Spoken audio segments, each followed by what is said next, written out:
Bonsoir, bienvenue sur Meta.tv, lundi, mercredi, vendredi, de 21h à minuit.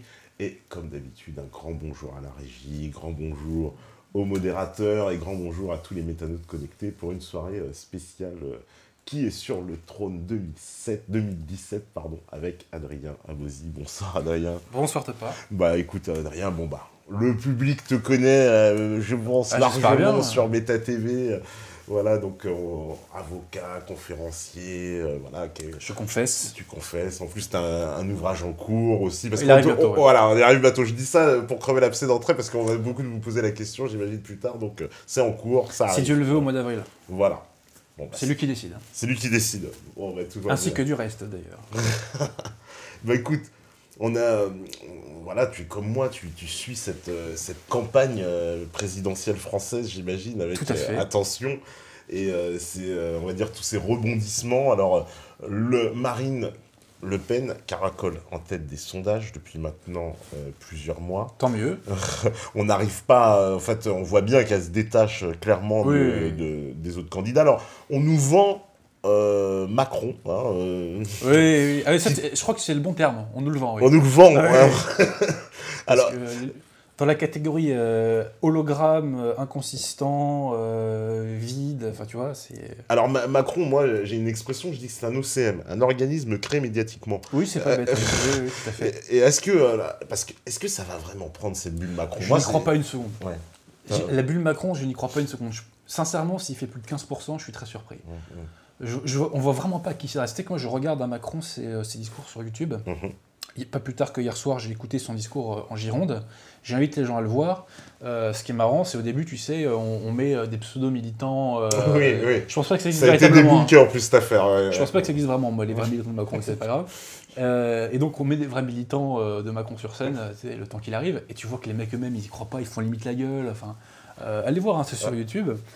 Et donc, je te dis, moi, j'écoute ses discours, et son discours est totalement bidon, tu vois. En gros, c'est la flexi-sécurité. Le mec, il croit qu'il est original, alors que ça fait 15 ans qu'on nous en parle. Donc, flexi-sécurité, réconcilier la liberté, la protection, enfin, des trucs totalement, ringards, totalement ringards. Bien entendu, l'identité de la France, il n'en parle pas, sauf pour dire que la France n'existe pas, et sauf pour diffamer son pays, ça, c'est pas mal, ça. Alors, l'histoire, oui, en Algérie aussi. Je me présente à la tête d'un pays que je diffame. C'est quand même pas mal, ça. Ouais. Et d'un pays dont je nie l'existence, quoi. Donc, en tant que républicain, ceci étant, il est cohérent. Donc, Macron... moi, je me pose la question, qui vote pour Macron? Qui peut potentiellement voter pour Macron? Déjà, tous les bouffons, tu vois, qui font des écoles de commerce et qui se prennent pour le roi du pétrole, parce qu'ils gagnent 3-4 000 balles par mois en bossant 60 heures par semaine, et ils se retrouvent à 35 ans sur les genoux, tu vois, sur les rotules. Bon, bref. C'est pas beaucoup de monde, quand même, tout ça. Qui va voter Macron? Les retraités, a priori non, ils vont voter Fillon, comme d'hab. Les fonctionnaires vont voter Macron, je pense qu'ils le sentent pas trop bien. Les jeunes sont énervés, soit ils s'abstiennent, soit ils votent FN. Sincèrement, Macron, s'il fait plus de 15%, je suis extrêmement surpris. Je suis vraiment extrêmement surpris, franchement. Parce que Macron, c'est quoi? Il essaye d'aller sur les terres, en fait, finalement. Alors, c'est ça qui est intéressant dans cette élection, parce qu'on voit toutes les contradictions internes des partis éclater au grand jour. Et en particulier le PS et l'UMP aussi, enfin les Républicains, c'est pareil, qui éclatent au grand jour. Entre une ligne, on a vu la ligne Fillon, la ligne Juppé, donc complètement à l'opposé. Enfin, on sait que sur certains sujets, ils sont complètement, mais aucun rapport. Et par contre, Juppé, lui, il est complètement Macron-compatible. C'est peu de le dire. Ouais. Et d'ailleurs, tu sais, il y a eu un reportage du quotidien de Yann Barthès, qui était allé, le soir de la défaite de Juppé, donc ils étaient allés interviewer, si tu veux, les militants de Juppé, et ils leur demandaient, donc là, vous allez voter Fillon, du coup, pour 2017, et les mecs disaient tous, non, on va voter Macron, tu vois. Mais c'est pas surprenant. Ah bah voilà, donc c'est absolument pas surprenant. C'est très cohérent. Et attends, je te parle du discours en Gironde, et Macron a commencé son discours en rendant hommage à deux personnes, Jacques Chalban-Delmas, le faux résistant, et, Alain Juppé. Et d'ailleurs, soit dit en passant, tu sais, le fameux slogan Ali Juppé, je trouve que c'est un punchline énormissime, et franchement, si ça lui a coûté la prière, je suis extrêmement content. Alors, mais ça c'est vachement marrant, parce que franchement, c'est drôle. Ali Juppé, ça m'a fait marrer moi aussi. Franchement, c'est drôle. Et ça me faisait complètement penser à ton concept de nouvelle opinion publique. Parce que quand j'ai entendu cette affaire d'Ali Juppé, c'est un truc né d'Internet encore. C'est né de cette nouvelle opinion publique. C'est d'abord là que ça a prospéré. Et finalement, comme comme aujourd'hui ce genre de truc, ça éclate. Tu crois pas si bien dire, parce que dans son débat face à Fillon, Juppé a cité riposte laïque. Riposte laïque, j'ai halluciné. Jour de consécration. Je te jure, j'ai halluciné. Jour de consécration. Je me suis dit, mais il sait que... Parce qu'en fait, il veut les diaboliser en les citant, mais il les a crédibilisés complètement. Et il leur a fait une pub. Et il leur a fait une pub d'enfer, parce que de toute façon, j'ai même lu sur leur site, ils disaient que leurs vues ont explosé, évidemment. Grosse dédicace à Juppé. Juppé, devant des millions de téléspectateurs, oui, il cite riposte laïque. Mais ça prouve que, tu vois, la cocotte minute, tu vois, elle est vraiment en train de prendre, là, et que le couvercle, il va pas tarder à sauter, quoi. Et moi, je pense qu'on va gagner. J'ai toujours dit, je pense qu'on va gagner à la fin, tu vois. Parce qu'on est les meilleurs, déjà. C'est qu'en face, c'est pas qu'on est super fort, c'est qu'en face, ils sont nuls. Tu vois, se dire, mais regarde Macron. Macron, on nous le vendait comme, certes, il a fait l'ENA, certes, c'est un inspecteur des finances, certes, il en sale, mais il n'est pas comme les autres. Il a été élève de Paul Ricoeur, il est un peu moins con, c'est un littéraire, il a écrit un roman. Et puis finalement, là, dans cette campagne, tu as un instant de vérité, quoi. C'est-à-dire que tu vois que le mec, il impose complètement, qu'en vérité, il n'y a aucun fond, strictement aucun fond. Le mec est un culte comme les autres, aucun amour de la France, un amour de la République qui est certain, que je ne conteste pas, un amour de la France, je ne me porterai pas caution à titre personnel. Donc on voit que finalement, Macron est une sorte de copier-coller, tu vois, d'un Valls, par exemple. Elle est un peu moins sécuritaire peut-être, mais sur l'essentiel, sur le fond, c'est la même chose. Donc en face, ils sont nuls. Ils sont totalement nuls en face. Les intellectuels du système, c'est qui, tu vois? C'est quoi? C'est les Jean-Michel Apathy, les Caroline Forest. Mais ils sont nuls. Il n'y a rien. Et c'est ça qui va être très intéressant. C'est que tu me parles de la nouvelle opinion publique, et il y a le phénomène Asselineau là, qui est en train de monter un petit peu. Donc déjà, grosse dédicace aux trolls UPR. Les mecs, bravo. Et moi, ils m'ont beaucoup trollé, les trolls UPR. Oui, ils viennent te troller sur ta page. Partout, moi. Partout, sur YouTube, ils m'ont trollé partout. Et grosse dédicace au général Végan. Asselineau comprendra pourquoi. Ceci étant, je félicite Asselineau d'avoir eu les 500 signatures. Et Asselineau, tu vois, moi j'ai des points de divergence avec lui, il est républicain pour la laïcité. Le grand remplacement, c'est une théorie du complot, et j'aime beaucoup celle-là. Ceci étant, face à l'histoire, il a été très utile. Pourquoi? Parce que il a permis, en fait, il a imposé aux hommes politiques de se situer par rapport à la question de l'entrée, enfin de la présence de la France dans l'Union européenne ou de sa sortie. Donc, grosse dédicace à François Asselineau pour ça, pour sa présence présidentielle. Et Asselineau, donc, te disais, j'ai des points de divergence avec lui, mais je reconnais que c'est quand même quelqu'un de sérieux. Il n'a pas mon logiciel idéologique, mais c'est quelqu'un de sérieux. Bon, c'est quelqu'un de carré. Ouais. Voilà. Déjà, il a un vrai travail, contrairement à beaucoup de ses concurrents, soit dit en passant.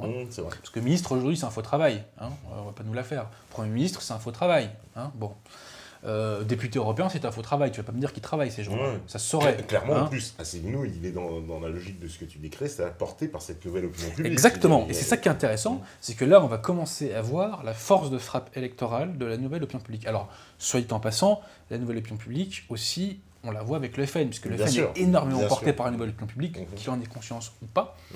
Mais là, ce qui est intéressant, c'est que Asselineau, c'est du 100% made in nouvelle opinion publique. Si complètement. Donc ça, c'est vraiment très bien. Et Asselineau peut faire, non pas un méga carton, mais je pense qu'il peut faire un résultat honorable, parce qu'il va apporter son sérieux face à des gens qui sont des tocards. Des tocards.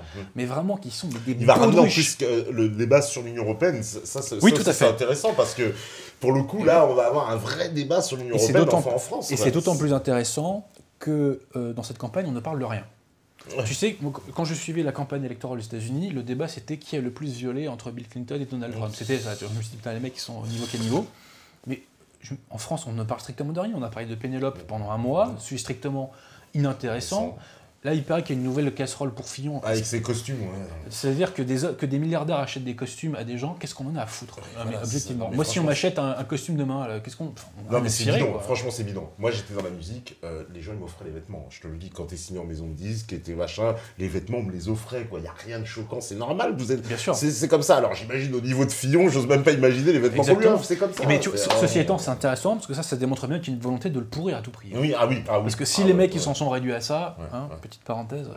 Mais donc, pour en revenir à notre ami Asselineau, je suis content qu'il ait eu les 500 signatures, parce qu'il va instituer un peu de sérieux, malgré tout, même si Asselineau est très politiquement correct sur un certain nombre de sujets, sur d'autres, il prend des positions qui sont en dissidence avec le système, sur la question de l'Union européenne. D'ailleurs, c'est la seule, sur la question de dissidence avec le système.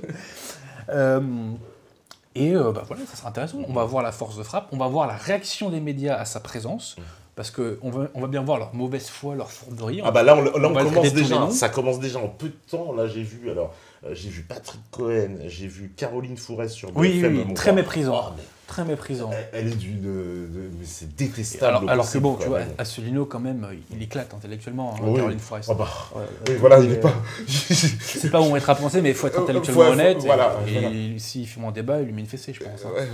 Donc voilà, donc c'est très bien qu'Asselineau soit là. Je pense qu'il peut faire facile... Enfin, il peut bouffer beaucoup de voix à Dupont-Aignan.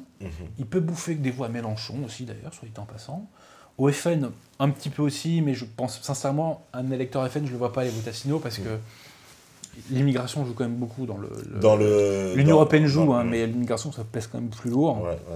Donc, je vois davantage piquer des voix à Mélenchon et Dupont-Aignan. Et d'ailleurs, je pense que Asselineau, depuis quelques temps, a beaucoup orienté son discours pour aller choper des électeurs de gauche. Notamment quand il te dit le grand remplacement, j'y crois pas. Les transports publics, on n'y croit pas, donc tu vois, c'est ça la vérité, quoi, tu vois.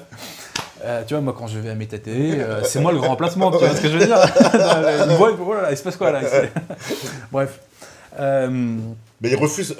Pourquoi d'ailleurs il refuse d'aller sur la question-là? C'est quoi? C'est pour se différencier du Front National, plutôt? En partie, c'est ça, parce que, quelque part... Là, pour pas être traité de facho. Pour pas être traité de facho, parce que politiquement, maintenant, il va être confronté en fait au fait qu'on va lui comparer son programme et qu'on va toujours trouver des similitudes avec c'est comme quand moi j'ai eu un micro-clash, c'était pas l'affaire du siècle avec lui quand il avait insulté Pétain et Végan, ça j'accepte pas, tu vois. Mais pourquoi il fait ça? Peut-être qu'il le pense sincèrement, mais pourquoi parler de ça et faire un petit peu de zèle là-dessus? C'est aussi pour dire au système, regardez, je suis pas un facho, je critique les fachos, tu vois. Je pense qu'il y a beaucoup de ça, c'est donner des gages au système, au politiquement correct sur certains points, parce qu'il sait qu'il fait dissidence sur un point précis qui est l'Union européenne et qu'il va se faire taper dessus à cause de ça, et donc il est obligé de donner des contreparties. Oui, c'est ça, voilà. Ceci étant... Parce qu'en plus, il se fait traiter de complotiste, machin, donc il est obligé de se défendre en plus. Tout à fait. De tout ça, quoi. Ceci étant, il a raison de s'en défendre. Mais ce qui est dommage avec Asselineau, si tu veux, c'est qu'il n'a jamais assumé, il assume en partie le fait de venir d'Internet, mais il n'a pas joué la carte à 100% de la nouvelle opinion publique. Tu vois, il aurait pu aller chercher des soutiens à gauche, à droite, dans la nouvelle opinion publique, il ne l'a pas fait, bon, c'est pas grave, la Terre continuera de tourner, hein. Mais voilà. Mais donc, pour résumer sur Asselineau, je suis content qu'il ait eu les 500 signatures. Ça va être très intéressant de voir la confrontation entre une créature de la nouvelle opinion publique et le système, et le peuple français qui va le découvrir. Ce qui va être intéressant, c'est on va voir dans quelle mesure sa popularité va grandir, dans quelle mesure, te disais-je, même le nombre de militants de son parti va grandir, parce que ça c'est le truc qu'il nous dit depuis des années, c'est si je passe dans les médias, ça va exploser, on va voir, tant mieux, parce que tu sais que quelqu'un qui arrive à Asselineau aujourd'hui, demain, il va être sur Meta TV, Adrien Gauzy, Pierre est là. Ce sont des vases communicants. C'est ça qu'il faut comprendre, c'est que personne n'est concurrent dans la nouvelle opinion publique. Personne n'est concurrent. Même si on a plein de désaccords entre nous, on a tous des désaccords entre nous, quasiment, malgré tout, nous sommes, entre guillemets, alliés, puisque en cliquant sur l'un, de fil en aiguille, on arrive sur l'autre. Bon. Donc voilà, donc ça va être très intéressant de voir cette confrontation entre la nouvelle opinion publique et le peuple français d'une part et le système. Ça sera très très intéressant. Ouais, parce que c'est quelque chose, presque c'est quelque chose qu'on n'a jamais vécu pour le moment dans une élection. C'est la première fois qu'on va vivre ça. Tout à fait, et peut-être que c'est une sorte d'avant-garde. Aujourd'hui, c'est Asselineau qui est là. Peut-être qu'en 2022, il y aura 1, 2, 3. Parce que tu sais, on parle d'Asselineau, mais il y a peut-être le général Tauzin qui aura ses voix. Donc face à une implosion potentielle de l'échiquier politique, puisque qu'est-ce qui va rester du PS après les élections, par exemple, on sait pas, hein. Et pourquoi pas des Républicains? Et même eux, ils font l'unité de façade. Bon, c'est très bien que des accords idéologiques profonds dans les Républicains, profonds. Tout à fait. Juppé, il a quand même traité les électeurs, enfin il a dit oui, les militants UMP de radicaliser. Tout à fait. Avec toute la connotation qu'on sait, qu'on met dedans dans ce mot. Pour rester encore sur cette question des nouvelles opinions publiques et pour parler en même temps des Républicains, tu sais qu'en ce moment, il y a une grosse campagne de presse dans différents médias pour diaboliser les médias russes. russes. Oui. Les Spoutnik, l'idée s'acharne sur constamment. RT France et compagnie. Et ce qui est très intéressant, c'est qu'il y a des mecs des Républicains qui osent parler à RT, osent parler à Spoutnik, et qui franchissent ce Rubicon et qui l'assument, si tu veux. Donc ça, c'est quand même extrêmement intéressant. Oui, il y a des députés rebelles chez les Républicains, les Mignard, les Mariani. Mais même au-delà de ça, il y a des mecs moins connus qui osent et qui assument. Et qui assument maintenant d'y aller. Et ça, c'est quand même très intéressant de le constater. Il y a aussi aux Républicains la question Poutine, qui divise beaucoup. Je rappelle que Fillon, lui, était considéré pro-Poutine. C'est intéressant. Oui, il est. Même quand il était Premier ministre, il est... C'est quand même intéressant d'un point de vue de l'échiquier politique, puisque là, on voit bien qu'il y a une espèce de main occulte, et que les candidats pro-Poutine, par contre... Je vais te dire une chose. Ce qui est intéressant, c'est qu'on va arriver à un nouveau Yalta. Tu vois, c'est-à-dire une nouvelle répartition du gâteau entre les États-Unis et la Russie. On arrive à ça, parce que les États-Unis sont à bout de souffle. Bush, si tu veux, avait incarné cette volonté de toute puissance des États-Unis. En gros, on s'occupe de tout et on vous emmerde. Obama ne l'avait pas officialisé dans son discours, mais déjà, il était sur le recul. Il va pas en Syrie, Obama, quand même. Si les troupes françaises ne sont pas allées en Syrie, c'est grâce à Obama. Le roman a servi à ça, tu vois. Oui, parce qu'on était suffisamment fous pour y aller, nous, par contre. Exactement. Les Français dans cette affaire. On en reparlera tout à l'heure, peut-être, la Syrie. Mais tu vois, donc Obama, il va pas en Syrie, il signe un accord qui a fait hurler Netanyahou avec l'Iran. Ouais. Tu vois, donc quand même grosse dédicace aux antisionistes qui nous disent que les sionistes tiennent tout, petite parenthèse. Donc Obama avait quand même acté, si tu veux, d'une moindre puissance des États-Unis. Et là, Trump nous le dit carrément, on lui dit maintenant l'OTAN, c'est plus à nous draguer. C'est aussi à vous. Maintenant, moi, je rapatrie un maximum de capitaux, je rapatrie un maximum de moyens militaires. Donc Trump acte quand même, encore une fois, d'un recul de puissance des États-Unis. Et face à ça, on a une Russie qui, elle, monte en puissance. Alors, elle a eu des coups dans le tibia, notamment à cause de la baisse du prix du pétrole, qui d'ailleurs était organisée pour l'emmerder. Oui, bien sûr. Elle, et d'ailleurs, et les Venezuela. Mais en gros, les Américains ont dit aux Saoudiens, maintenant, vous déversez à max pour faire baisser le prix du pétrole. Bon. Ça a marché. Mais malgré tout, la Russie reste sur ses fondamentaux. Pourquoi ? Parce qu'elle a tout sur son territoire. Elle a le pétrole, elle a le gaz, elle a les matières premières. Il y a très peu d'industrie en Russie. Mais si tu veux, bon, ils ont l'armement aussi. Mais nos amis russes, tu vois, ils sont quasiment indéboulonnables. Et c'est ça leur puissance. C'est que c'est un continent, ils ont les matières premières, ils sont indépendants. Eux, ils peuvent se prendre une bombe atomique. Nous, c'est plus compliqué. Donc, Poutine monte en force, la Russie monte en force, et donc il y a un nouveau partage du gâteau. Petite parenthèse, ça ne veut pas dire que les Russes sont anti-américains. Tu sais, il ne faut pas oublier une chose, c'est que nos amis oligarques russes, ils vont tous foutre leur pognon à la City quand même.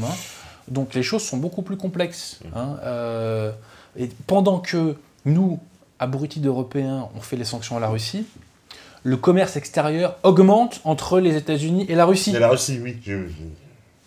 Non mais franchement, dans la catégorie idiot utile, là on est bon, quoi. Là on est très très bon. Sachant qu'en plus, nous, Français, il paraît qu'on leur vendait énormément de produits agricoles. Oui, tout à fait. On faisait beaucoup d'exportations en Russie. Exactement. Tout s'est stoppé, mais c'est complètement stupide. Ça prouve que la République, une fois encore, est l'anti-France, que les intérêts de la France sont pour elle subsidiaires, que ce qui compte, c'est d'abord les intérêts de la mise en œuvre de son idéal républicain, qui passe aujourd'hui notamment par la soumission au mondialisme, puisque le mondialisme, comme la République, veut créer un homme nouveau, donc il y a une espèce de fusion entre les deux idéaux.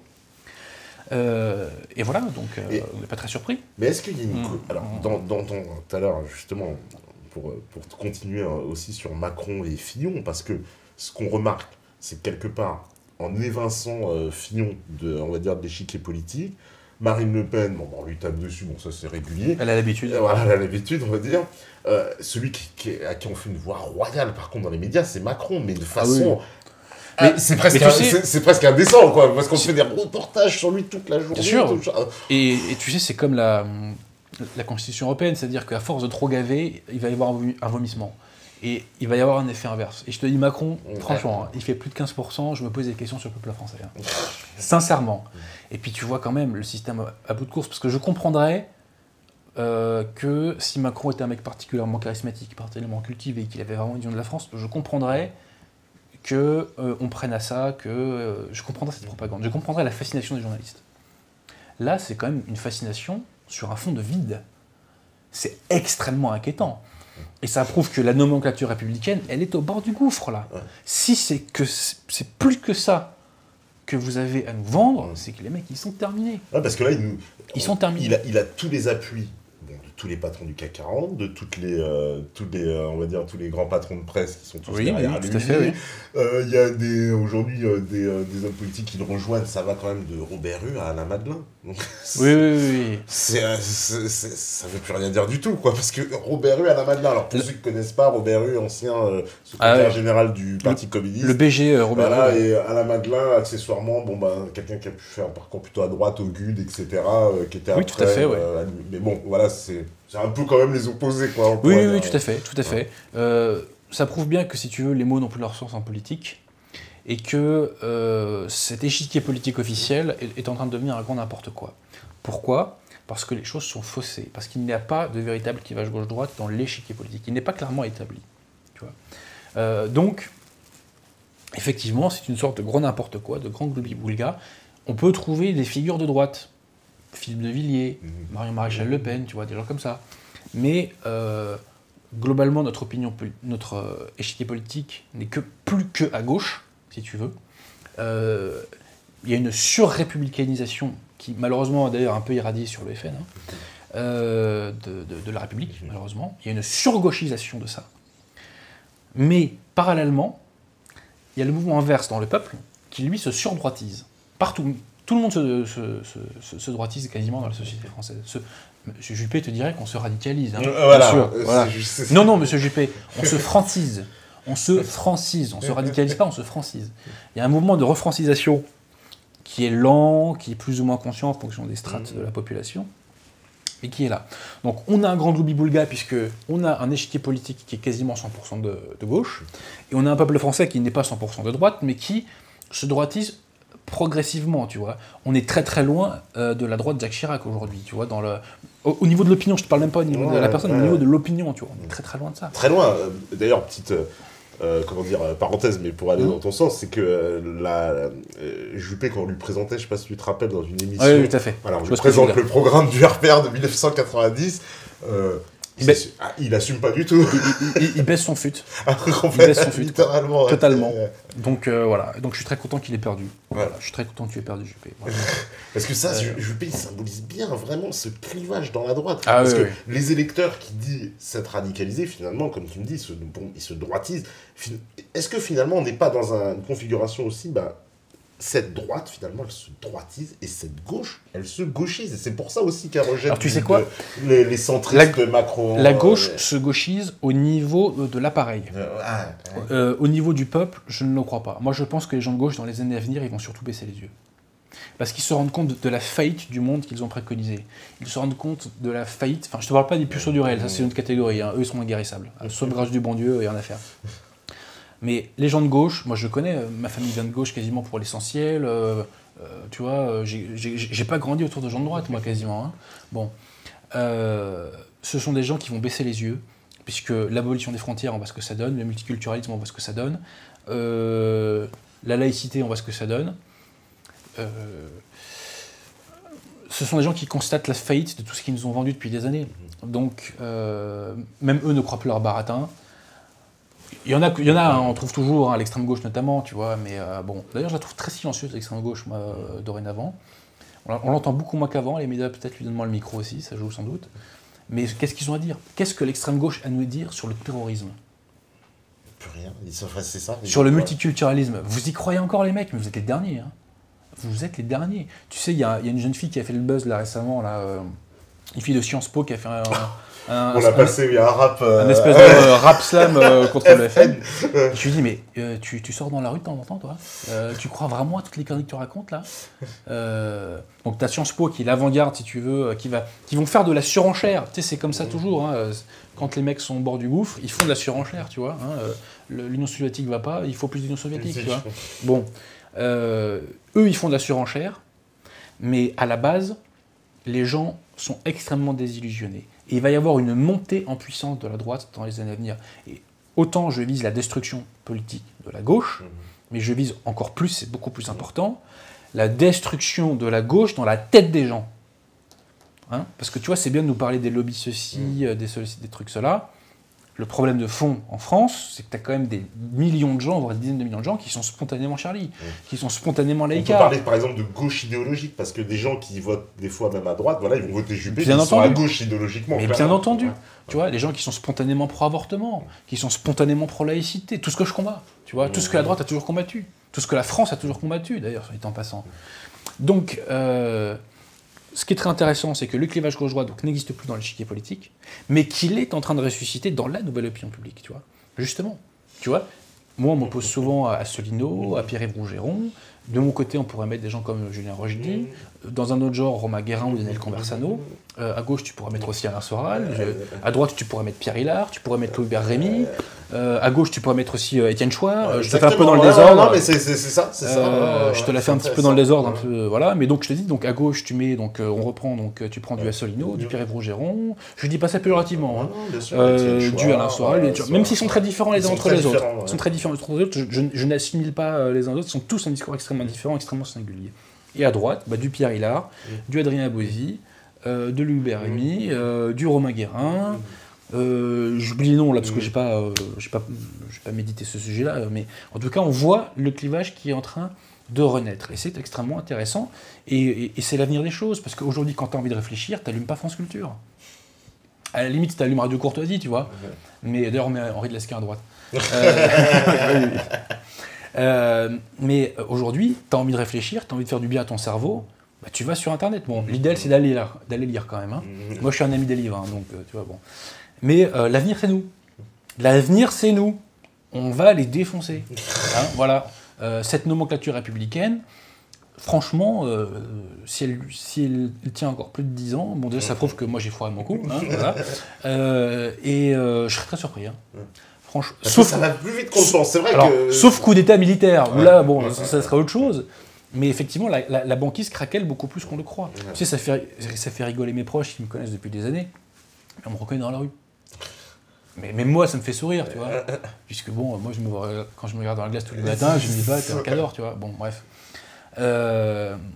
Mais voilà, il y a ça. Et puis bon, ceci étant, c'est un chiffre que je t'avais demandé. Je t'avais demandé les chiffres de MetaTV en termes de nombre de vues. Et tu m'avais évoqué plusieurs dizaines de millions. Adrien Abozy, tu vois, moi, au total, en nombre de vues, je lui fais 1 million. Pierre Hilard, il a dû faire 3, 4, 5. C'est ça. Je sais que Soral, à une époque, c'était le chiffre qu'avait donné Ardisson quand il avait reçu Nolo, tu sais, pour leur bouquin il y a 3 ans. Il avait évoqué 20 millions de vues, je crois. Un truc comme ça. Aujourd'hui, il doit être à 30, peut-être 40. Je sais que La Gauche m'a tué cartonne aussi. Je sais que Boulevard Voltaire marche énormément. F de Souche, ça marche bien. F de Souche sur cartonne aussi. F de Souche, d'ailleurs, eux, ils ont une particularité, ils sortent beaucoup de scoops d'affaires, ils sont très... Exactement. F de Souche crée la polémique buzz. Les migrants, le viol des migrants, tu sais, à Cologne, c'était eux.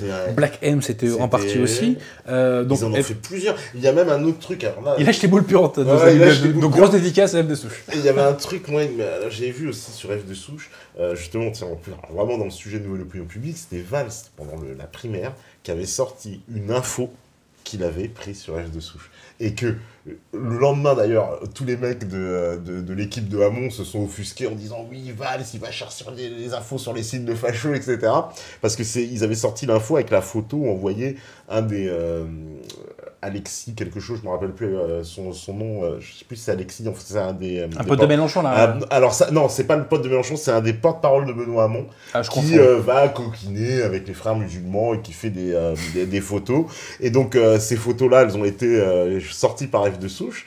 Et donc, du coup, ça a déclenché polémique Internet. Mais, c'est ça qui est intéressant, c'est le jour où ils sortent cette info-là, le soir même, il y a le débat, et Valls reprend l'info. Et moi, quand j'ai vu l'info, je dis, mais attends, cette info, je l'ai vue sur leur site, ça veut dire que, clairement, lui aussi, il y va, quoi, comme tout le monde. Donc, bon. Mais c'est ça l'avenir. Et le clivage gauche-droite est en train de renaître sur Internet, c'est-à-dire d'un côté la République, de l'autre côté la France catholique. Tu vois. C'est ça. C'est ça, le clivage gauche-droite, ça a toujours été ça. Il est né comme ça en 1789. Il n'a jamais quitté la société, puisque le clivage gauche-droite, c'est une fracture dans la société française. C'est ça qu'il faut bien comprendre. Et tant que cette fracture existera entre ces deux branches du peuple français, et encore, pour moi, les républicains ne sont pas des Français, ce sont des républicains. C'est une autre nationalité, c'est une autre construction civilisationnelle, c'est une autre histoire qu'il cherche à faire. Mélenchon l'assume d'ailleurs, c'est ça que j'apprécie dans son discours, c'est que lui, il est très clair. Je me rappelle même d'une de ses phrases, il disait « Chaque génération est un peuple nouveau ». Très intéressant. Alors que René Rillonnier, pamphlétaire anti-gaulliste, disait que la nation, c'est la synthèse des vivants et des morts. Je suis tout à fait d'accord avec ça. Donc le clivage gauche-droite est en train de renaître chez nous. Pour réfléchir, il faut aller dans la nouvelle opinion publique. Le niveau, il est là. Les livres intéressants, ils sortent chez des figures qui viennent de là. Un mec comme Onfray, tu vois, aujourd'hui, est en train de calquer à mort son discours sur la nouvelle opinion publique aussi. Donc voilà, l'avenir nous appartient en vérité, alors qu'on n'a aucun moyen, on n'a rien, tu vois, derrière nous. On a une seule vérité, on a une seule arme, pardon, c'est la vérité. Notre arme, c'est la vérité, ou en tout cas, notre droiture d'intention, parce qu'on peut se tromper. Hein. Mais en tout cas, on a une droiture d'intention, et on veut bien faire. On veut aider la France, on veut l'aider à se relever, on veut l'aider à ressusciter, hein, je m'excuse. Hein. Parce qu'elle est éclipsée, donc disons, on veut mettre un terme à l'éclipse de la France. La France est éclipsée par la République de la même manière que l'Église catholique est éclipsée par l'Église conciliaire. Et ça, c'est un vaste sujet, on ne va pas l'aborder tout de suite. Mais il fallait que je la place, parce qu'il faut que les choses soient claires à ce sujet-là. Donc l'avenir nous appartient, tout va renaître à partir de la nouvelle opinion publique. Tu vois, tout va être reconstruit par rapport à ça, en bien ou en mal d'ailleurs. Mais maintenant, c'est là que ça se passe. C'est là que ça se passe. C'est plus à Libé. Tu vois, c'est plus à Libé. Ça se passe ici.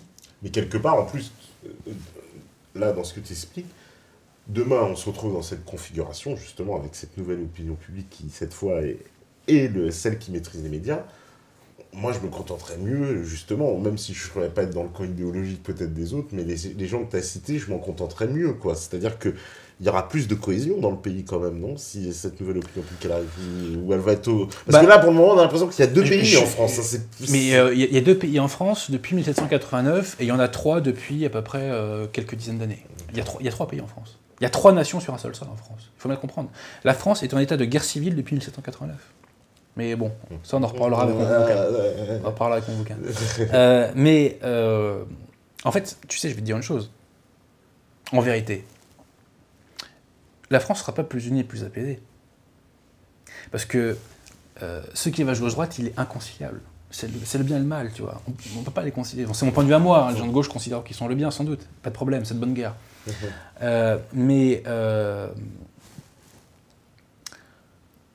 Si tu veux, c'est comme les gaullistes et les communistes pendant la guerre. C'est-à-dire que quand il s'agit de dégager Pétain, ils sont potes. Mais dès que Pétain n'est plus là, on se remet sur la gueule. Ils se foutent sur la gueule, tu vois. Et pas qu'un peu. Hein. Donc, cette nouvelle opinion publique va faire renaître le clivage gauche-droite, mais la lutte idéologique va reprendre. Mais on sera dans une véritable lutte idéologique au moins. Parce qu'aujourd'hui, il n'y a pas de lutte idéologique dans l'échiquier politique officiel du système. Dans l'échiquier politique officiel, tu as une bataille pour la répartition du gâteau. Mais ce n'est pas des luttes idéologiques.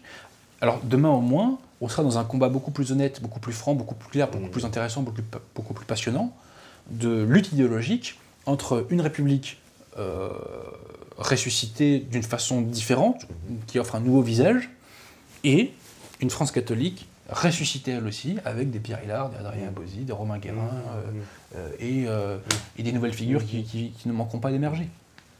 Et ça sera extrêmement intéressant, je pense. Mais moi, je suis convaincu que l'avenir est à nous. Dans mon prochain livre, j'en parle un peu, mais je fais tout un chapitre sur la comparaison entre les sociétés de pensée et justement cette nouvelle opinion publique. C'est frappant. C'est vraiment frappant, tu vois. Alors, nous, par contre, on a une lacune par rapport aux sociétés de pensée, c'est qu'on n'a pas encore fait la jonction avec les élites. Ouais. Ce à quoi moi je travaille, d'ailleurs. Tu vois. Et d'ailleurs, il ne faut pas croire que les élites sont méprisantes. Hein, moi, quand je parle à des gens sérieux, ils me prennent très au sérieux, je te garantis. Et d'ailleurs, il y a beaucoup de gens très sérieux qui me suivent. Je les salue, d'ailleurs. Mais, te disais-je, l'avenir, c'est ici que ça se passe. Voilà. C'est pas sur les plateaux d'Arte, c'est pas à Charlie Hebdo, à Libé. Le grand journal de Canal+ va s'arrêter, c'est très intéressant. Ouais, c'est vrai, j'ai vu, oui. C'est très, très intéressant. Et même, tu sais, François-Olivier Gisbert, sur Cherokee a fait une petite sortie où il dit « j'emmerde les réseaux sociaux ». Parce que tu vois, il sait que maintenant, quand il dit un truc, il sait que derrière, il y a une réaction. Avant, ces gens-là étaient dans l'impunité la plus totale. Puisque la masse du peuple français, je reprends les travaux d'Augustin Cochin, était dans l'inertie. Il n'y avait pas d'instrument pour s'exprimer, pour se faire entendre. Maintenant, il y en a. Et maintenant, le peuple est réarmé. Le pays réel est réarmé. Pourquoi le pays réel est en train de se reconstituer? Parce qu'il est réarmé. Le pays réel a été décapité en 1944 avec l'épuration. Il a été atomisé. Donc la République était triomphante. Les républicains étaient triomphantes. Les Français authentiques sont allés décroissant, si tu veux, de 1944 jusqu'aux années 2005, 6, 7, 8, 9, 10. Et à partir de cette année-là, la nouvelle République se met en marche. Et là, il y a une refrancisation lente et progressive. Tu vois. Et il y a une demande de France, il y a une demande de catholicisme de plus en plus grande dans la société. Et c'est tant mieux. Mais c'est quoi ce phénomène? Est-ce que c'est le même phénomène qu'on met en parallèle souvent avec on va dire, les communautés issues de l'immigration qui, elles aussi, reviennent... Tout à fait, qui rejettent l'intégration républicaine. Voilà. Il faut bien comprendre un truc. Phrase de Martin Hirsch, qui veut tout dire. L'intégration, c'est lorsque les catholiques s'appelleront Mohamed. Donc l'intégration, c'est lorsque les Français ne seront plus Français. Les Français, au début, on leur vend cet idéal républicain. Ils ne mesurent pas forcément les conséquences pratiques. Donc, qu'est-ce qu'ils font? C'est généreux. Nous, on est généreux, on adhère. Mais quand on voit les conséquences pratiques, on dit oh là là là, oh là là là là. Finalement, le prêt à payer, c'est quoi là? C'est l'immigration de masse, c'est le grand remplacement, c'est le terrorisme, c'est l'athéisme à tous les étages, c'est l'avortement de masse.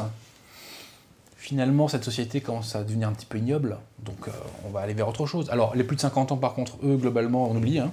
Mais les jeunes, ils sont tous d'extrême droite, quasiment, aujourd'hui, tu vois. Oui, ils sont traumatisés.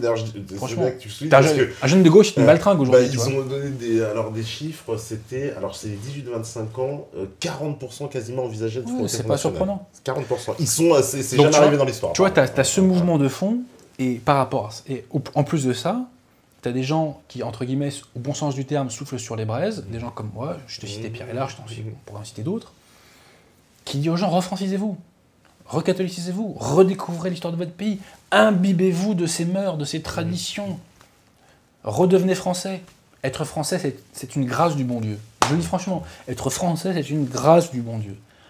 C'est la nationalité qui te permet de te rapprocher de la vérité, c'est la nationalité qui te permet de bénéficier d'un patrimoine culturel inégalé au monde. On est les meilleurs, quoi. Hein. Franchement, c'est bon. Je ne vais pas faire du chauvinisme, mais bon, tu comprends notre gastronomie, tu prends nos monuments, nos artistes, enfin voilà, quoi. Moi, je sais pas, j'ai écouté Macron, il m'a dit ça n'existe pas, la culture bien française. Sûr, ça ne doit pas exister, en tout cas. Quand tu es républicain, ça ne doit pas exister. Le républicain veut créer un homme nouveau. Pour créer un homme nouveau, il est obligé d'abolir le passé, le pauvre. Mais quand il fait ça, quand même, une sortie comme celle-là, à la limite, alors... Il est quoi? Il est complètement en cohérence avec lui-même sur son aspect mondialiste, mais il se coupe complètement de plein de gens. Je ne sais pas s'il en a conscience, mais c'est très... tu te coupes de plein de gens en balançant... Oui, mais je pense qu'il sous-estime peut-être encore la portée de ses propos. D'ailleurs, il a fait un rétropédalage totalement bidon, puisque tu sais, il est allé voir les Pieds Noirs de Toulon et il a dit « Je vous ai compris, je vous aime ». C'est-à-dire que je vous ai compris, ça veut dire « Je vous ai enfilé ». Oui, parce que c'est la phrase de De Gaulle. Bien sûr, ouais. Ça veut dire « Je vous ai enfilé ». Donc ça veut dire « Je vous ai enfilé, je vous aime ». Les Pieds Noirs, ils le savent, ça. Ils ont pas la mémoire courte, les Pieds Noirs. Moi, j'ai une grosse dédicace aux Pieds Noirs, petite parenthèse. Donc, le mec est complètement con, tu vois. Il est complètement... allez, à côté de la plaque. Macron est complètement à côté de la plaque quand il dit ça. Il ne se rend même pas compte du désastre électoral. Et d'ailleurs, c'est cette affaire algérienne qui a fait péter la bulle Macron. Oui, beaucoup d'égards. C'est là où il a commencé, tu vois, à se décomposer. Donc, effectivement, sans doute, Macron vit-il dans sa bulle. Et il ne se rend pas compte que les Français n'adhèrent plus à ces conneries. Parce qu'il veut faire quoi, Macron, avec ça, ces sorties-là? C'est quoi? C'est pour faire des gros clins d'œil aux communautés? À la diversité. À la diversité, voilà, comme on dit, pour leur dire, bon, vous allez voter pour moi, de toute façon. Mais en plus, extrêmement méprisant, tu vois. Il y a quasiment tous les candidats, sauf Marine Le Pen, font des espèces d'appels de phare, totalement non sincères. On sent que les mecs n'en ont rien à cirer, mais que voilà, ils promettent mon émerveil pour ça. L'exemple type étant Benoît Hamon, bien entendu. Mais c'est pareil pour Macron quand il te dit ça. Donc voilà, et puis bon, j'ai pas creusé Fillon, mais peut-être qu'on pourrait trouver des petits trucs aussi par-ci par-là. Mais concrètement, en fait, c'est surtout les voix des Maghrébins qui sont recherchées, quoi. Quand on te dit oui, tu vois, quand on te fait de la démagogie sur le voile et compagnie, c'est les voix des Maghrébins. Moi, je dis pas musulmans, hein, je dis Maghrébins, tu vois. Parce que c'est très clairement eux qui sont visés, tu vois. C'est pareil sur le conflit israélo-palestinien, tu vois. Le Malien qui débarque, je pense qu'il en a rien à cirer, tu vois. Pour lui, c'est très très loin tout ça. Même pour les Français, c'est déjà assez loin, mais alors tu imagines. Bon. Et pourtant, c'est au cœur des débats. C'est l'histoire quand même de la laïcité aussi. On en parle beaucoup. Alors, est-ce que... Moi, c'est mon sentiment, mais laïcité, c'est le mot pudique pour pas dire islam quand ils l'utilisent dans les débats. En fait, je sais pas si je me trompe. Il y a une grande hypocrisie. Voilà, c'est hypocrite, j'ai l'impression. Le problème, c'est que les baby-boomers sont tétanisés à l'idée d'appeler un chat un chat. Donc, ils usent de la novlangue. on n'ose pas dire que l'immigration massive et que le multiculturalisme est un choc sociologique pur, un choc culturel pur entre plusieurs cultures. Donc on essaie de nous vendre le bébé sous le prisme du religieux, ce qui a une part de vérité, mais c'est pas du tout le fond du problème. Parce que moi, quand je vais à Gare du Nord, il n'y a pas d'islam à Gare du Nord, tu vois. Ouais. Et pourtant, je me fais clasher, tu vois, visuellement, tu vois. Donc, voilà. Parler de la question du multiculturalisme par le prisme religieux, ça confine à la tartufferie, très concrètement, tu vois. Et je vais plus loin, c'est que moi, je suis pas pour que on interdise le voile dans l'espace public. Moi, je suis pour qu'on voit l'immigration. Moi, je veux qu'on la voie. Moi, je dis assumez. Il n'y a aucun problème. Il y a une phrase de Robespierre qui disait moi, je veux pas des gens qui parlent de la révolution sans vouloir la révolution. Moi, je dis attendez, vous voulez l'immigration, mais vous avez les conséquences de l'immigration. Vous faites venir des Maghrébins et des Africains, bah oui, il y a une présence de l'islam en France. Et si demain vous faites venir des Japonais en France, il y aura du shintoïsme en France. Hein. C'est pas secret. Hein. Je veux dire, c'est évident, quoi. Bon. Donc, effectivement, cette question de la laïcité est un peu tartuffe. Hein. Sachant que moi, je suis un adversaire résolu de la laïcité qui a détruit la France, enfin, qui a contribué à la destruction de la France. Moi, je suis pour un catholicisme d'État à l'ancienne, tu vois. Ce qui ne veut pas dire une théocratie. Ce qui veut dire que la pornographie, tu l'interdis. Le mariage gay sans commentaire. La théorie du genre sans commentaire. L'avortement sans commentaire, tu vois. Voilà, ça veut dire qu'il y a certaines règles qui sont réétablies. Bon. Et qu'on doit respecter. Et qui sont assumées. Parce que nous, officiellement, il n'y a pas l'interdit. Officieusement, il y en a. Il ne faut pas nous la faire, tu vois. Bon. D'où d'ailleurs l'émergence du politiquement correct, qui t'interdit de parler de certains sujets, alors que légalement, tu es censé en avoir le droit. Donc, il ne faut pas nous la faire. Voilà. Bref, donc que te disais-je, laïcité, donc de toute façon, il faut la combattre. Hein, il faut abolir le 1905. Et au-delà de ça, il faut que la France redevienne donc une terre officiellement catholique. Il faut savoir qu'aujourd'hui, la France est un adjectif. La France, aujourd'hui, s'appelle République française. La France est un adjectif. Moi, je veux que la France redevienne un nom propre. Et pour ça, il faut qu'elle se dérépublicanise. Et là, si tu le veux bien, on va rebondir sur le Front National. Moi, j'aurais aimé, je te dis, vraiment appeler à voter Front National, vraiment, de toute façon, allez-y les mecs, on y va, quoi. Aujourd'hui, je ne peux pas le faire. Ça ne veut pas dire que je suis hostile au Front National. Je vois d'un très bon œil la montée en puissance du Front National. Je me réjouis de sa montée en puissance. Pas parce que j'attends forcément des choses extraordinaires du gouvernement, mais parce que ça veut dire qu'il y a des envies de dissidence chez le peuple français. Et des envies de coups de balai, tu vois ce que je veux dire. On peut avoir des bonnes choses du côté du Front National. Je pense notamment au référendum d'initiative populaire. Parce que ça peut être très intéressant, notamment si tu fais la jonction de cette loi et de la nouvelle opinion publique. Parce que là, ça peut faire mal. Le problème, c'est que le Front National, si tu veux, il a l'œil de Sauron, comme dans le Seigneur des Anneaux, qu'il regarde. Il est obligé d'avoir une politique de couverture, il peut pas... Voilà, il est obligé de biaiser un peu. Mais biaiser un peu, ça ne veut pas dire que tu te rallies à 100% des fondements du système. Et tu vois, quand j'entends Collard cracher sur Pétain, ce qui est très courageux, hein, cracher sur Pétain, hein, quand je vois Philippot qui valide la propagande homosexuelle dans les murs de Paris, quoi, mais truc dingue, quoi. Moi, quand j'ai vu ça, je suis devenu fou, moi, tu vois. Ils osent, les mecs, quoi. Enfin, bref. Quand tu vois Marine Le Pen qui nous dit que le grand remplacement, c'est la théorie du complot, ou qui nous dit que la France a une histoire judéo-chrétienne, face à Patrick Buisson. Je dis, Madame Le Pen... Face à Patrick Buisson, c'était très intéressant. Je dis, Madame Le Pen, non. C'est pas faire offense à nos compatriotes de confession juive que de dire que le roi de France ne se référait pas au Talmud. Et que de dire que les cadres de la nation, qui pour une grande part émanent du clergé, ne se référaient pas au Talmud. Bon, on a le droit quand même encore, j'espère, à moins qu'on ne l'ait pas, à moins que je me trompe et qu'on ne l'ait pas, de dire l'histoire de France telle qu'elle était. Bon.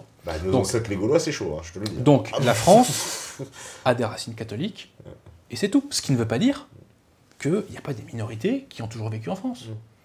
Et qui d'ailleurs n'étaient pas tant opprimées qu'on ne le dit, hein, soit dit en passant. Hein. Bon, bref. Donc voilà, donc quand tu vois, donc là il y a quand même beaucoup de concessions qui sont faites de la part du système. Mais c'est quoi ils font ces concessions parce que le FN, toutes les concessions que tu viens de dire, c'est ce que certains justement, je sais, le reprochent en leur disant ils se républicanisent ou ils se gauchisent, ils se. Mais dans le discours en tout cas, peut-être pas dans les intentions, mais on ne sonde pas les reins et les cœurs, on ne peut pas le savoir. Est-ce que c'est pas une façon de montrer patte blanche parce qu'ils sont tellement attaqués partout que finalement ils s'épargnent en fait d'être attaqués sur ça, quoi. Mais ceci étant, tu vois, je vais faire mon antithèse et je vais te dire qu'en ce moment il y a un rapprochement entre De Villiers et Marine Le Pen. Oui. Et ben moi je te le dis solennellement, si Marine Le Pen s'engage à prendre Philippe de Villiers comme Premier ministre, là, j'appelle les gens à voter FN. Pourquoi ? Philippe de Villiers, c'est pas mon maître à penser. Et il est, entre guillemets, il est 10 fois moins radical que moi, tu vois, sur les sujets que tu connais. Bon. Et que je partage sincèrement avec lui, d'ailleurs. Mais Philippe de Villiers, ça serait un signe d'amorce de dérépublicanisation. Parce que malgré tout, de Villiers appelle un retour à l'identité, il appelle un certain retour au catholicisme, il est attaché, je dirais, au caractère catholique de la France. Donc, ça serait, si tu veux, Marine Le Pen compenserait son déficit sur la question identitaire. Parce que le Front National, à qui on reproche d'être des méchants racistes et compagnie, et d'être identitaire, aujourd'hui, il n'a pas de discours identitaire. Il ne dit pas ce que c'est l'identité de la France. Non, il en a pas. Alors qu'avec De Villiers, il comblerait ce manque. Tu vois, Marion Maréchal Le Pen aurait dû le combler à la place de Villiers, mais le problème, c'est que, bon, elle... si tu veux, elle n'a pas encore les... elle est un peu jeune encore. Elle n'est pas encore... C'est même pas une question d'âge, je vais te dire, parce que la vérité n'a pas d'âge. Oui. Mais si tu veux, bon, pour l'instant, c'est Philippot qui plutôt impose, si j'ai bien suivi ce qui se passe à l'intérieur, moi je ne sonde pas les reins et les cœurs, encore une fois, mais le numéro 2, c'est Philippot. Hein, bon. On reviendra là-dessus d'ailleurs, petite parenthèse. Mais donc, moi je te dis, si Marine Le Pen appelle De Villiers en tant que Premier ministre, franchement, je dis allez-y, parce que c'est une amorce. Et c'est une amorce qui peut être le premier pas d'un mouvement, je veux dire dans le système, parce que dans la population elle existe, mais là je te parle dans le système, ça peut être l'amorce d'une dérépublicanisation aussi de l'appareil. De même que les États généraux en 1789 étaient une institution qui émanait de l'Ancien Régime, mais qui ont accouché, si tu veux, de l'inverse, peut-être que l'élection du Front National, la victoire de Marine Le Pen, peut être donc quelque chose qui se passe dans le cadre d'une institution, mais qui, in fine, par un mouvement de l'histoire incontrôlable, abouchera sur l'inverse. Mais petite parenthèse, pour ça, il faudra que nous, la nouvelle opinion publique, on fasse le job. Et que on oriente le Front National. On leur dit là, les mecs, si vous voulez de ce côté-là, ça va pas le faire. Je fais une dédicace à Cro-Blanc, tu vois. Cro-Blanc, dans ses morceaux, il nous dit « Si tu as été élu, un conseil, applique-toi. » C'est très vrai. C'est très très vrai. C'est-à-dire que maintenant, ils pourront plus déconner. Et le FN, il sera tendu au tournant par les gens du système. Mais par ses propres gens. Encore plus. Et par nous, encore plus. Ah oui, encore plus. Là, parce que là, vous nous avez vendu un rêve quand même. Hein. Vous nous dites que vous allez rentrer dedans et compagnie. Même si, bon, pour moi, le programme du FN est trop mou, quoi. Mais c'est pas grave, on s'en fout.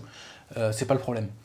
Donc, te disais-je, si Marine Le Pen appelle De Villiers, ça peut être l'amorce. Là, c'est un signal très fort vis-à-vis catholique. Ça permet de siphonner une partie de l'électorat de Fillon. Et ça peut vraiment être l'amorce, si tu veux, d'une dérépublicanisation qui échapperait même au Front National, si tu veux. Hein, quelles que soient ses intentions réelles d'aujourd'hui. Bon. Donc là, ça serait vraiment non plus un moindre mal, mais un bien potentiel.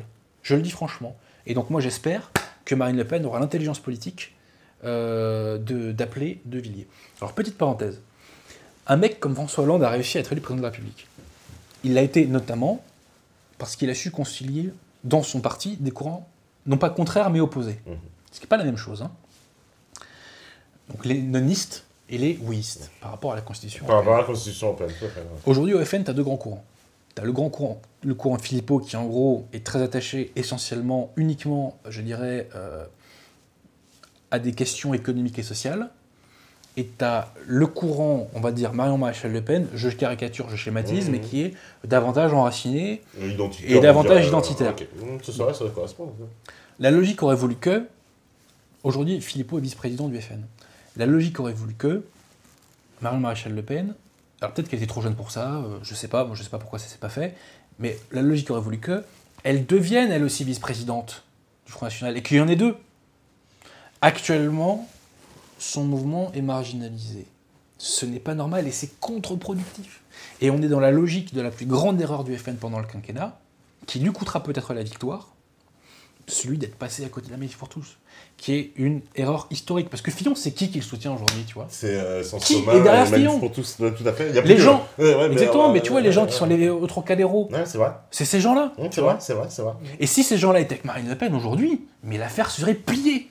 Mais elle serait pliée, l'affaire. Elle n'a pas soutenu, clairement, en plus, c'est idéologiquement, parce que il pareil, pour surfer encore sur cette vague un peu ambiguë d'être... Oui, voilà.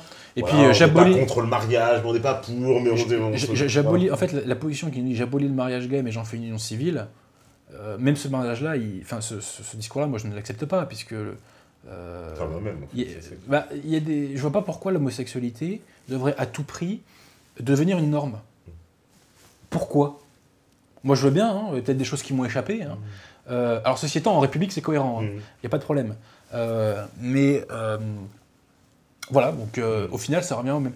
Mais, te disais-je, beaucoup de gens nous disent que le Front National peut péter dans les années à venir. Oui, il peut péter, c'est vrai, c'est très vrai. Mais pour qu'il ne pète pas, il y a une façon très simple.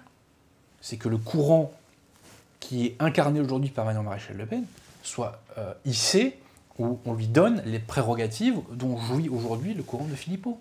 Tout simplement. Et là, le Front National ne pètera pas. Parce que le courant de Philippot, c'est quoi ? C'est un peu un gaullisme social. Oui, voilà, c'est un souverainisme assez classique, mais qui ne parle pas, si tu veux, de l'identité de la France. Alors que franchement, aujourd'hui, tu ne peux pas passer à côté de ce sujet-là, puisque la question qui est posée, c'est quand même quelle société on fait. Et est-ce qu'on va continuer dans cette République déracinée, ou est-ce qu'on va, on va refaire une France française ? C'est quand même ça la question principale, qui n'est pas posée, bien entendu, dans nos élections, mais il ne fallait pas s'attendre à ce qu'ils posent des questions importantes, soyez en passant. Mais cette problématique, le système va pouvoir l'éviter encore quelques années, mais il ne va pas l'éviter 10 ans. Parce qu'on en crève aujourd'hui de ça. Mais quelque part, on en crève. Si on se retrouve avec un second tour, alors ce que évidemment tout le monde anticipe aujourd'hui, Marine Le Pen, Macron, clairement, c'est quoi ? C'est un choix entre les mondialistes, les patriotes, c'est un choix entre deux types, quand même, deux choix de civilisation, quasiment, là. Alors, j'irai pas jusque-là, parce que le Front National, à proprement parler, ne se positionne pas sur le mon logiciel. Mais quand je dis mon logiciel, c'est pas le logiciel d'Adrien Abosi, hein, c'est le logiciel de Clovis. Tu vois, c'est le logiciel de Saint-Louis, de Fifi, hein, tu vois,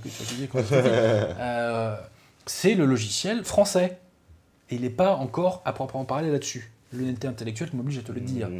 Ceci étant posé, le Front National peut être la marche vers ce logiciel. Et de facto, il l'est d'ailleurs, hein, puisqu'il y a des gens qui, moi, m'ont découvert via la médiation Front National, ou qui ont découvert Pierre Hillard, ou d'autres, ou Méta TV, via la médiation FN. Donc le FN, aujourd'hui, a un discours républicain, mais il a en lui, malgré lui, des germes de dérépublicanisation. Pourquoi ?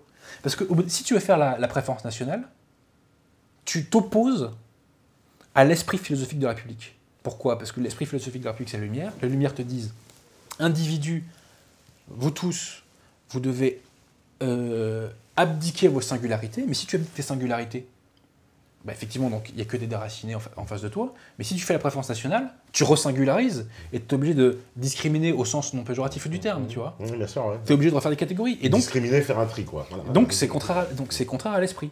Donc tu vois, cette mesure, la préférence nationale, qui est vraiment emblématique dans le discours du Front National, aujourd'hui, demain plutôt, s'il est au pouvoir, il devra faire des entorses à l'esprit de la République. Tu vois, il devra le faire. Donc le Front National, malgré lui, a des germes de dérépublicanisation. Donc je reprends ta question. Tu me dis, est-ce que c'est, à proprement parler, un clash entre deux civilisations ? Je dirais, en partie, oui. Non en raison du discours actuel du FN, mais en raison des germes qu'il y a potentiellement dans le discours du Front National. Et si demain, Marion Maréchal Le Pen peut être montée un peu plus en puissance, et si elle est aidée en cela, aiguillée en cela, et soutenue en cela par la nouvelle opinion publique, peut-être qu'on pourra envoyer un peu plus la sauce sur la question de l'enracinement, du catholicisme et compagnie, tu vois. Parce que pour le moment, clairement, Philippot, il bloque un peu sur ces questions. Hein. On voit bien qu'il y a un bidu avec Marion, justement. C'est au-delà du blocage. C'est qu'il est hostile. Il est hostile. Enfin, moi, je le sens hostile. Après, je peux me tromper. Ouais, bien sûr, c'est pour ça que moi aussi, je me sens hostile. De toute façon, je vais te dire un truc. Aujourd'hui, la France crève de ça. Donc, si tu n'en parles pas, il y a un souci. Il y a un putain de souci. Tu vois ?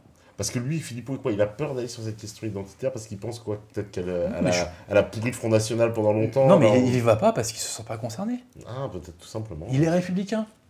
Pourquoi il irait s'emmerder à défendre l'identité de la France ?